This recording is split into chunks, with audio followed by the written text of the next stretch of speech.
Namaskaram Preeti and Namaskaram to all my fellow panelists. Just my thoughts, I'm an apolitical person, yet I have some opinion about what questions you've asked. One, see, when he spoke about the Macaulay mindset, it is not about English as a language. He has mentioned in quite a few speeches that he is not against the language.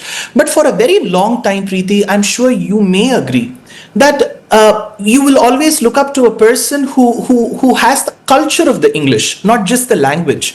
So probably 10 years back, Preeti, a person who's adorning a tilaka like me wouldn't even be called for a TV debate or a panel.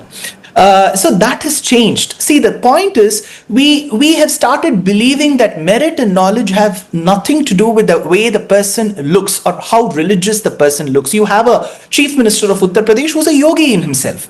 So that is point number one. And point number two, you spoke about the blurring.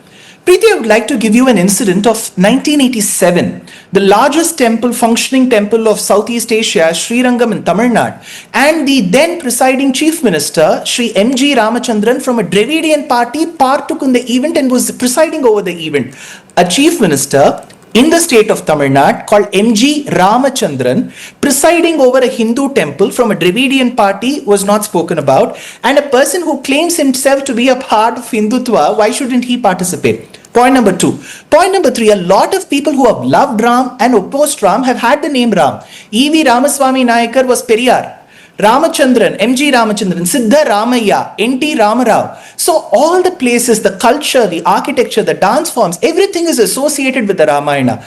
So I feel Prime Minister taking part in the temple event should not be seen with the lens. And for your information, I think when he went to some of the countries of European continent, he did meet with the Pope. He did visit the mosque in the Middle East, if I'm right, I think in UAE or Muscat. He went to a mosque. So what else do we want? What do we want him to lead an event? I'm sure Islam as a religion will not allow him to lead an event which is religious in nature. He's a non-Muslim. I don't think they would allow him. I don't think his co-constituency would also allow it, but having said, make your point. Very quickly, 4 points. First point is the word religion itself. When we see from the Western lens, religion B is anti-religion A. Religion C is anti-religion A and B. Whereas from the perspective of Hinduism, we don't see it principally that way.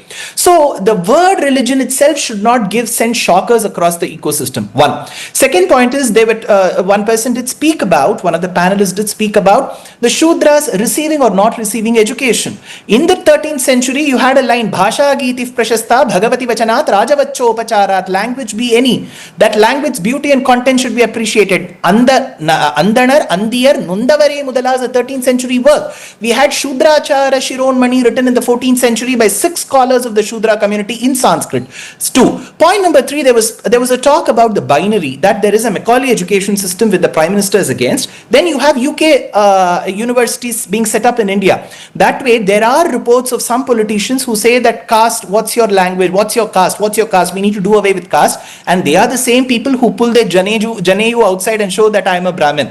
So in what way is this not a binary and that a binary? And last of all, I just want to say one thing, Preeti. Just because the Prime Minister did not mention that line, it's not in my personal capacity or in the capacity of a Prime Minister that I'm visiting, it doesn't make it different from what Rajendra Prasad did. So if you ask Prime Minister, he'll say, as in my personal capacity, I went. But at the end of the day, in 1950s, we had a person who asserted stating that... Okay, but Dushyanth, Sridhar, if you do something in your personal capacity, then there is no protocol. But if there is protocol attached to it, then it becomes an official capacity. Right? There's a distinction. When people go to iftar there was full protocol where the Prime Minister went.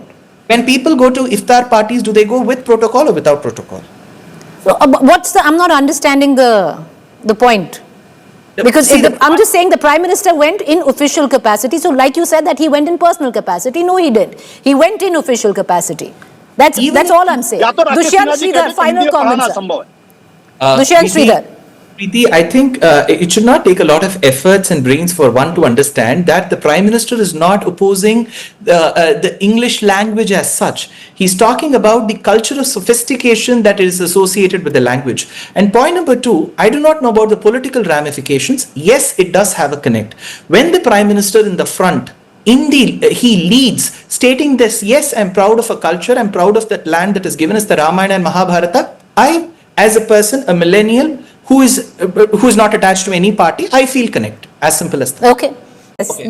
Very quickly, Preeti, since there was a reference to Chola inscription, the Chola inscription of Uttiramerur near Kanchipuram does talk about democracy, the qualification that is required for elections. And with respect to monarchy and democracy, of course, after 1947, what have we been? A democracy. We have had many members of the same family governing the country. So I don't think that is democracy in any way.